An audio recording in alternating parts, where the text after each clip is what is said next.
Friends வணக்கம். நேற்று வீடியோவில் வந்து நம்ம இலக்கை நிர்ணயம் பண்ணிவிட்டு அதுக்கு அதை நோக்கி பயணம் பண்ணுறதுல முதல் படி என்ன அப்படிங்கிறத பற்றி பார்த்துருந்தோம். அதாவது வந்து பிளானிங் அப்படிங்கிறது ரொம்ப முக்கியமான விஷயம். திட்டமிடுதல் வந்து ரொம்ப முக்கியமான விஷயம். நம்மளோட இலக்கை நோக்கி நிர்ணயம் பண்ணுறதுல அதுதான் முதல் படி அப்படிங்கிறத பற்றி ஒரு வீடியோ சொல்லியிருந்தோம். அந்த வீடியோ பார்க்காதவங்க போய் பார்த்துட்டு வந்துருங்க. இந்த வீடியோவில் நம்ம என்ன பார்க்க போகிறோம் அப்படின்னா, இரண்டாவது படி என்ன. அதாவது நேற்று நம்ம சொன்னபடி நீங்கள் எல்லாருமே வந்து ஒரு இலக்கை நிர்ணயம் பண்ணி பிளான் பண்ணி வச்சுருப்பீங்க. அடுத்த ஸ்டெப் நம்ம அந்த பிளான் எல்லாம் போட்டு வச்சாச்சு. இனி அடுத்த ஸ்டெப் நம்ம என்ன பண்ணுறது அப்படிங்கிறத பற்றி இந்த வீடியோவில் பார்த்துருவோம். இதையும் வந்து ஒரு சின்ன கதையை சொல்கிறேன். நேற்று ஒரு கதை சொல்லியிருப்பேன். ஒரு திருவிழாவில் ஸ்வீட் கடை போட்டாங்க அப்படின்னு சொல்லி. அதே திருவிழாவில் இன்னொரு விஷயம் நடக்குது. என்ன அப்படின்னா, ஒரு ஊர் தலைவர் வந்து அந்த திருவிழாவில் ஒரு போட்டி வைக்கிறாரு. அந்த ஊரில் இருக்கிற ஒரு 2 இளைஞரை கூப்பிட்டு என்ன சொல்கிறாரு அப்படின்னா, ஒரு பெரிய கல் அவருக்கு அவங்க அந்த இளைஞர்களுக்கு முன்னாடி வச்சு, அந்த கல்லை வந்து ஒரு பெரிய கல் இருக்குது, அந்த கல்லில் வந்து சரி சமமாக வந்து அந்த கல்லை உடைக்கணும் அப்படிங்கிற ஒரு விஷயத்த வந்து சொல்கிறாரு. இந்த கல்லை வந்து யார் வந்து சரி சமமாக உடைக்கிறீங்க அப்படிலோ அவங்களுக்கு வந்து ஒரு பரிசு அப்படிங்கிற மாதிரி ஒரு சுச்சுவேஷன் சொல்கிறாரு. ஸோ வந்து ஒரு இளைஞர் பார்க்குறதுக்கு பார்த்தீங்க அப்படின்னா ரொம்ப பலமிக்கவராக தோற்றத்தில் இருக்கிறார். பார்த்தாவே எல்லோரும் கண்டிப்பாக இவர் வந்து இந்த கல்லை உடைச்சிருவார் அப்படிங்கிற ஒரு பெரிய ஒரு நம்பிக்கை கொடுக்கக்கூடிய ஒரு உருவம் படைத்தவர் வந்து நிற்கிறாரு. கூட நிற்கிறவர், அவர் போட்டியாக நிற்கிறவர் பார்த்தீங்க அப்படின்னா வந்து ரொம்ப பெருசாக ஒரு உடம்பு இருக்கிற மாதிரி எல்லாம் இல்லை. நார்மலான ஒரு இளைஞர், ரொம்ப ஃபிசிக்கலாக இல்லாத ஒரு இளைஞர் நிற்கிறாரு.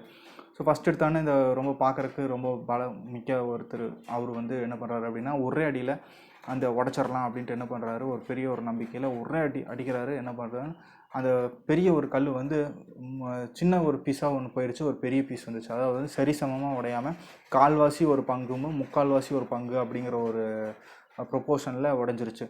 பார்க்குறவங்களுக்கு எல்லாத்துக்கும் அடரா இவனால் பண்ண முடியல. இவர் மறுபடியும் வந்து அதை உடைச்சாலும் என்ன ஆகும் அப்படின்னா, அந்த 2 பாகங்கள் வந்து மறுபடியும் 3 பாகங்களோ இல்லை 4 பாகங்களோ ஆகிறக்காக தான் வாய்ப்பு இருக்கே தவிர, அந்த 2 பாகங்கள் வந்து சரிசமமாக வரக்கான வாய்ப்புகள் கிடையவே கிடையாது. ஸோ அவர் வந்து போட்டி விட்டு விலகிடுறாரு. இப்போ இருக்கிற மக்கள் எல்லோரும் வந்து பார்த்து என்ன பண்ணுறாருங்கன்னா, அந்த இன்னொருத்தர் வந்து ரொம்ப பலமிக்க ஒரு அர்த்தம்லாம் தோற்றம் இல்லை, நார்மலாக இருக்கிறாரு. அவர் பார்த்து என்ன பண்ணுறாங்க, யோசிக்கிறாங்க, இவரால் எப்படி இதை வந்து செய்ய முடியும், பெரிய பலம் கொண்டவர்னாலே வந்து இது முடியல, இவரால் வந்து எப்படி செய்ய முடியும் அப்படிங்கிற ஒரு கேள்வி வருது எல்லாத்தோட மைண்ட்லேயும்.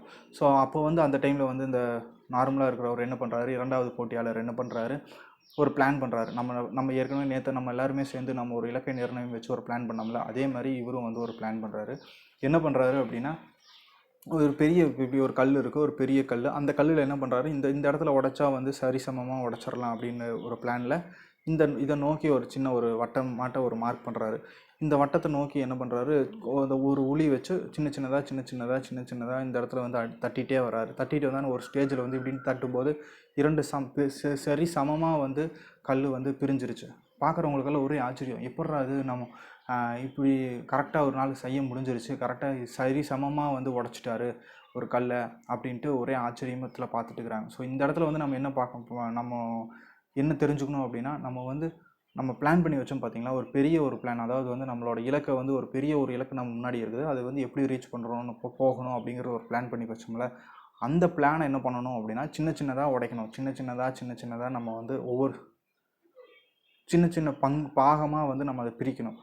அப்போ பிரிக்கும்போது என்ன ஆகும் அப்படின்னா, நம்ம ஒரு பாகத்தை ஒரு நாள் முடித்தா போதும்.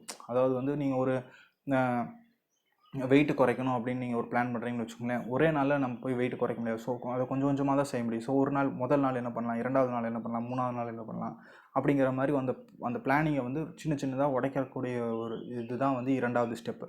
ஸோ 2வது ஸ்டெப், அதாவது வந்து நீங்கள் படிக்கிறீங்க, நம்ம இந்த டெஸ்ட்டில் வந்து நான் சென்டம் எடுக்கணும் அப்படின்னா, ஒரு சாப்டர் ஒரு 5 சாப்டர் இருக்குன்னா, 5 சாப்டர் படித்தா தான் நம்மளால் சென்டம் எடுக்க முடியுங்கிறத பிளான் பண்ணியாச்சு. இப்போ நம்ம என்ன பண்ணணும் அப்படின்னா, அந்த 5 சாப்டரை வந்து டெய்லி ஒரு சாப்டர் படித்தா அந்த இதை முடிக்க முடியும். இது டெய்லி வந்து ஒரு சாப்டர்லேயும் பாதி சாப்டர் முடிக்கலாம், இன்னும் டைம் இருக்குது அப்படிங்கிற மாதிரி நம்மளுக்கு இருக்கக்கூடிய காலங்களையும் வச்சு நம்மளோட பிளானை வந்து பெரிய ஒரு பிளான், நம்ம பெருசாக நம்ம பிளான் பண்ணியிருப்போம். அந்த பிளானை வந்து நம்ம என்ன பண்ணோன்னா, சின்னதாக நம்ம அதை கட் பண்ணி நம்ம ஒரு நாள் ஒரு இலக்கு செஞ்சால் போதும். ஒரு பிஸ்னஸ் டீலாக இருக்கட்டும், ஒருத்தர் வந்து நம்ம பார்க்க போகணும், ஒரு மாற்றம் நம்மளோட பிஸ்னஸில் கொண்டுட்டு வரணும் அப்படின்னா, ஒரே நாளில் அந்த மாற்றத்தை நம்ம கொண்டு வர முடியாது. ஸோ நம்ம பிளான் பண்ண ஒரு விஷயத்தை வந்து சின்னதாக பிரித்து, ஒரு நாள் இந்த விஷயம் செய்யலாம், அடுத்த நாள் இந்த விஷயம் செய்யலாம் அப்படிங்கிறத பிரிச்சுக்கோங்க. அதுதான் வந்து 2வது படி.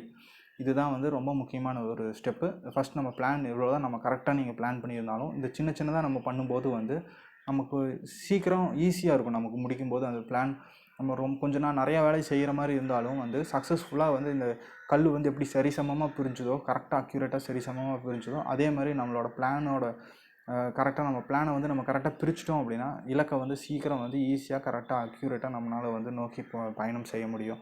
ஸோ அதுதான் வந்து நம்மளோட இரண்டாவது படி. இரண்டாவது படி வந்து உங்களோட என்ன தான் நீங்கள் எவ்வளோ நீங்கள் பிளான் பண்ணி வச்சுருக்கீங்களோ அந்த பிளானை வந்து சின்ன சின்னதாக உங்களோட தகுதிக்கும் திறமைக்கும் தகுந்த மாதிரி பிரிச்சுக்கோங்க. பிரிச்சுட்டு அதை வந்து ஃபாலோ பண்ணுங்கள். ஒரு நாள் ஒரு ஸ்டெப்பு நீங்கள் பண்ணினீங்கன்னா போதும். ஒரு நாள் ஒரு ஸ்டெப், ஒரு நாள் 2 ஸ்டெப் அப்படின்னு பண்ணினீங்கன்னா போதும். கண்டிப்பாக வந்து ஒரு நாள் ஒரு 10 நாள் 5 நாள் கழித்து பார்த்தீங்க அப்படின்னா நிறையா நீங்கள் விஷயங்கள் செஞ்சு முடிக்கும்போது கண்டிப்பாக வந்து உங்களோட இலக்கை நோக்கி ரொம்ப தூரம் வந்து இலக்கை நோக்கி நம்ம பயணம் செஞ்சுருப்போம். ஸோ இதுதான் வந்து இரண்டாவது படி. உங்களோட பிளானிங்கை வந்து நிறையா ஒரு சின்ன பாகங்களாக பிரித்து அந்த பாகங்களை வந்து செயல்படுத்துங்க. ஸோ இதுதான் வந்து இரண்டாவது படி. இந்த வீடியோ பிடிச்சிருந்தால் லைக் பண்ணுங்கள், ஷேர் பண்ணுங்கள், கமெண்ட் பண்ணுங்கள். மறக்காமல் இந்த சேனல் பார்த்துட்டு இருக்கிறீங்க அப்படின்னா இந்த சேனலுக்கு மறக்காமல் சப்ஸ்கிரைப் பண்ணிக்கோங்க. தேங்க்ஸ் ஃபார் வாட்சிங் திஸ் வீடியோ. தேங்க்யூ.